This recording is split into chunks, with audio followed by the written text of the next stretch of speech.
Hello friends, അപ്പോൾ ഇതേ കഴിഞ്ഞ ദിവസത്തെ ഷോപ്പിംഗ് ഒക്കെ കഴിഞ്ഞ് പിറ്റേ ദിവസം രാവിലെ തന്നെ നമ്മൾ കൊയിലാണ്ടിയിലേക്ക് പോവാണ് കേട്ടോ.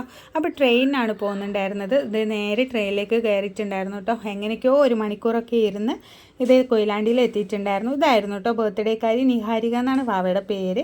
അപ്പോൾ ഇത് കൊണ്ടുപോയ ഗിഫ്റ്റ് ഓരോരുത്തരായിട്ടും ഇങ്ങനെ വാവയ്ക്ക് കൊടുത്തിട്ടുണ്ടായിരുന്നു കേട്ടോ. 3 പേര് നല്ല ഹാപ്പി ആയിരുന്നു ഇങ്ങനെയൊക്കെ ചെയ്തതുകൊണ്ട്. അത് കഴിഞ്ഞ് നേരെ നമ്മൾ കേക്ക് കട്ടിങ്ങിലേക്ക് പോയിട്ടുണ്ടായിരുന്നു. കേക്ക് കട്ട് ചെയ്യുന്ന സമയത്ത് കുഞ്ഞു വാവയ്ക്ക് ഒരു പ്രശ്നം ഉണ്ടായില്ല കേട്ടോ. ആൾ നല്ല മൂഡിലായിരുന്നു. അതുകൊണ്ട് നന്നായിട്ട് ഇരുന്നിട്ടുണ്ടായിരുന്നു, കരഞ്ഞിട്ടൊന്നും ഉണ്ടായിരുന്നില്ല. അപ്പോൾ ഇതേ കേക്ക് കട്ടിങ് ഒക്കെ കഴിഞ്ഞ് ഓരോരുത്തരായിട്ട് ഇങ്ങനെ കേക്ക് കൊടുക്കുന്നുണ്ട്. അതിൻ്റെ ഇടയിൽ ഒരാൾ നിന്നിട്ട് കേക്ക് ഒരുവിധം പണി മൂപ്പറെ കൊണ്ട് പറ്റുന്ന പോലെയൊക്കെ പറ്റിച്ചിട്ടുണ്ടായിരുന്നു. അതൊക്കെ കഴിഞ്ഞ് നമ്മൾ കേക്കിൻ്റെ കാര്യമൊക്കെ കഴിഞ്ഞ് നേരെ ഫുഡിലേക്കായിരുന്നു കേട്ടോ. അപ്പോൾ ഫുഡ് കഴിക്കുന്ന വീഡിയോസോ അതിൻ്റെ ഒന്നും എനിക്ക് എടുക്കാൻ പറ്റിയിട്ടുണ്ടായിരുന്നില്ല. കാരണം ഭയങ്കര തിരക്കായിരുന്നു. പിന്നെ എന്തൊക്കെയോ എനിക്ക് മറന്നുപോയി. അങ്ങനത്തെ ഈ പരിപാടികളൊക്കെ കഴിഞ്ഞ് നേരെ സന്ധ്യ ആയപ്പോൾ നമ്മൾ തിരിച്ച് വീട്ടിലേക്ക് വന്നു കേട്ടോ, കണ്ണൂരേക്ക്. അപ്പോൾ ഇത്രയേ ഉള്ളൂ. ബായ്.